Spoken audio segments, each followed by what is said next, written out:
নিসা। স্বামীর জন্য 1 নম্বর আমল। এই স্বামীরা সংসারের নেতাগিরি তুমি কিন্তু স্ত্রীর হাতে দিবা না। সংসারের নেতাগিরি তুমি তোমার নিজের হাতে রাখবা। সংসারের নেতাগিরি যদি স্ত্রীর হাতে দিয়ে দাও, ওই সংসারের মধ্যে আর কোনদিন শান্তির আশা করা যায় না।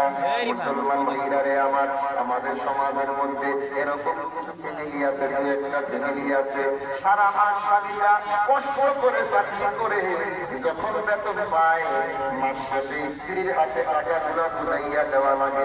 নতুবা বেচারা কাঠের মধ্যে জায়গা পায় না। এরকম দু একটা ফ্যামিলি আমাদের দেশের মধ্যে আছে না? মুসলমান ভাইরারে আমার, বাবাজি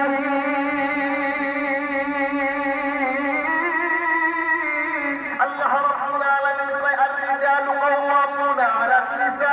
খবরদার খবরদার, মহিলাদের হাতে সংসারের নেতাগিরি দিবা না। সংসারের নেতাগিরি স্বামী নিজের হাতে রাখবা।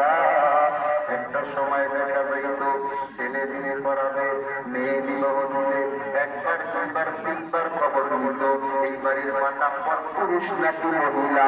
যদি শুনতো এই বাড়ির মাতাব্বর মহিলা, না না এই বাড়িতে আমার মেয়েকে বিবাহ দেব না, কারণ এই বাড়ির মাতাব্বর নাকি মহিলা।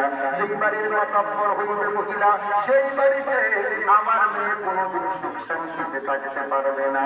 এরকম একটা সময় ছিল কি ছিল না? এরকম একটা সময় ছিল, মুরব্বীরা খবর নিত। মুসলমান ভাইরা আমার, এজন্য আল্লাহ রাব্বুল আলামিন বললেন খবরদার, আর-রিজালু কাওয়ামুনা আলান নিসা। 1 নম্বর স্বামীদের আমল হইল সংসারের নেতৃত্ব স্ত্রীর হাতে দিও না। সংসারের নেতৃত্ব তুমি নিজের হাতে রাখবা। এখন ইহুদি এলাকার, হুজলা এলাকার মা বোনেরা এই প্রশ্নটা করে, কেন কেন আল্লাহ রাব্বুল আলামিন স্বামীদেরকে কেন নেতা বানাইলেন, স্ত্রীদেরকে কেন নেতা বানাইলেন না? এই প্রশ্নটা মা বোনেরা করতে পারে না, করে না? ধরে তো পারে না, পারে না? মা বোনেরা এই প্রশ্নটা করবে, আল্লাহ রাব্বুল আলামিন সঙ্গে সঙ্গে উত্তর দিয়েছেন, 2টা কারণে আমি আল্লাহ রাব্বুল আলামিন পুরুষদেরকে নেতা বানাইছি। ওই কারণে ধরে কোন 2 কারণে। 1 নম্বর কারণ আল্লাহ রাব্বুল আলামিন বলেন, বিমা ফাদ্দালাল্লাহু বা'দাহুম আলা বা'দ। আল্লাহ রাব্বুল আলামিন 1 নম্বর কারণ হইল আমি মহিলাদের থেকে পুরুষের মধ্যে গুণ দিলাম বেশি। কি গুণ বেশি দিয়েছেন? তাফসীরের কিতাবের মধ্যে আসছে মহিলাদের থেকে পুরুষের মধ্যে 3টা গুণ বেশি দিয়েছেন। 1 নম্বর গুণ হইল শরীরের মধ্যে শক্তি দিয়েছেন বেশি। 2 নম্বর গুণ হইল মাথার মধ্যে বুদ্ধি দিয়েছেন বেশি।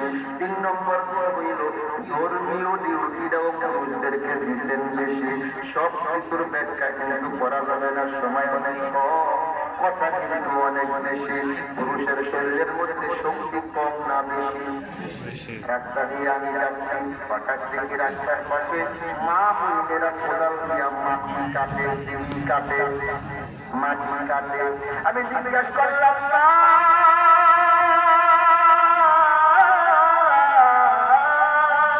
আপনারা রাস্তার পাশে কেন মাটি কাটেন? বলে আমরা সরকারি চাকরি করি, সরকার আমাদেরকে ইজ্জত দিছে, সম্মান দিছে, সরকারি চাকরি করি, মাসে মাসে আমাদেরকে সরকার ভাতা দেয়, বেতন দেয়। আমার একটা ঘটনা মনে করে গেছে, বুঝতাম না। আরে আগে এই কথাটা বুঝলাম, মা বোনেরা যখন কোদালটা উপরে উঠায় তো খুব পর্যন্ত উঠায়, মাথার উপর উঠাইতে পারে না, আর একটা লজ্জা শরমের ব্যাপার স্যাপার। আর পুরুষ যখন কোদাল মারে এরকম করে উপরে উঠাইয়া করে একটা কোপ মারে, পুরুষে এক যে পরিমাণ মাটি কাটে, মা বোনেরা 10টা কোপ দিল সেই পরিমাণ মাটি কাটতে পারে না। এখন মা বোনের একটা লজ্জা শরমের ব্যাপার স্যাপার। মা বোনেরা কয় আমাকে সরকারের কাছে ইজ্জত। আমার নিরিখে আপনাদেরকে বলবো, এই শিয়াল মশাই, কেডা শিয়াল মশাই সারাদিন খুব তালাশ করছে, খাওয়ার জোগাড় করতে পারে না। হয়ে গেছে বিকাল বেলা পেটের মধ্যে শিয়ালের বড় পূজা। কার? জোরে কর কার? এ বড় পূজা কার? পূজা কার? শিয়াল মন্দির আছে না? করে মাথা ঘুরেই না। শিয়ালের মন খারাপ, বিকাল বেলা নদীর পাড়ে যায় বসতে, পেটের মধ্যে বড় ক্ষুধা। কি করা যায়? পেটের ক্ষুধা থাকলে রাত্রে ঘুম হয় না, পেটের ক্ষুধা থাকলে রাত্রে ঘুম হয় না। শিয়াল চিন্তা করতেছে বসে বসে, কি করবো কি করবো। হঠাৎ দেখে একটা কাঁকড়া গর্তের মধ্যে ঢুকতেছে। শিয়ালে কয় না খেয়া থাকার চাইতে কাঁকড়াটা খাইয়া যায়, কিছু তো ক্ষুধা মিটবে। শিয়াল কাঁকড়া খাওয়ার নিয়তে কাঁকড়ার গর্তের কাছে যায়। কাঁকড়া শিয়াল দেখে টুপ করে দৌড় মারছে। কাঁকড়া দৌড় দেখছেন না, দৌড় দিয়ে গেছে গর্তের মধ্যে ঢুকা। এখন শিয়াল কাঁকড়ার গর্তের ভিতরে। এখন যদি খাইতে হয় আগে গর্ত থেকে বের করতে হবে, বের না হইলে খাওয়া যাবে। এখন গর্ত থেকে বের করতে হলে তো একটা কৌশল, একটা সিস্টেম করতে হবে, এমনি তো বের হবে না। এবার শিয়াল অনেক চিন্তা করে একটা কবিতা বানাইছে। কেডা? শিয়ালে কবিতা বানাইছে। কি কবিতা? মনোযোগ আছে না আপনাদের? শিয়ালের কবিতা হচ্ছে মনোযোগ আছে? শিয়ালে কবিতা পড়ে, কাকরি গো সাকরি ওরে মা সুন্দরী, একটু বাহিরে আসো তোমারে আমি নমস্কার করি। কে করে? শিয়ালে কয়, কাকরি গো সাকরি ওরে মা সুন্দরী, একটু বাহিরে আসো তোমারে আমি নমস্কার করি। কাকড়ায় কয়, আপনার উদ্দেশ্য খারাপ, মতলব তো খারাপ, তো বাইরে নিলেই আমারে খাবে। কাকড়ায় এবার কৌশল কইরা কাকড়ায় একটা কবিতা বানিয়েছে। কেডা?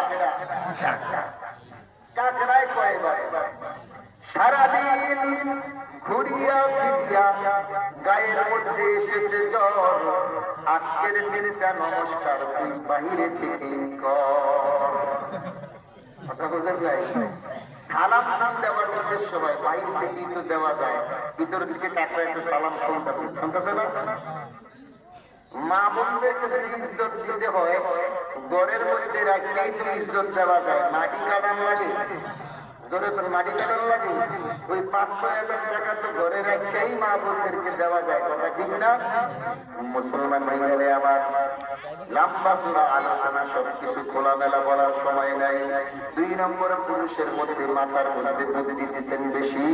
3 নম্বরে ধর্মীয় ডিউটিটাও পুরুষদেরকে দিচ্ছেন বেশি। বলবেন হুজুর বুঝলাম না, পুরুষেরাও নামাজ পড়ে, মা বোনেরাও নামাজ পড়ে, পুরুষেরাও রোজা রাখে, মা বোনেরাও রোজা রাখে, পুরুষেরাও হজ করে, মা বোনেরাও হজ করে। কেমনে কেমনে মহিলাদের থেকে পুরুষের ধর্মকর্ম বেশি, কেমনে বেশি বুঝলাম না, বুঝাইয়া দিলেই বুঝবেন। মুসলমান ভাইয়ারে আমার, মা বোনেরা লক্ষ্য করে দেখেন, একজন পুরুষ কিন্তু মুয়াজ্জিনি করতে পারে, একজন মা বোনরা কিন্তু মুয়াজ্জিনি করতে পারে না। একজন পুরুষ কিন্তু ইমামতি করতে পারে, একজন মা কিন্তু ইমামতি করতে পারে না। একজন পুরুষের জন্য জানাজার নামাজ আছে, মা বোনদের জন্য কিন্তু জানাজার নামাজ নাই। একজন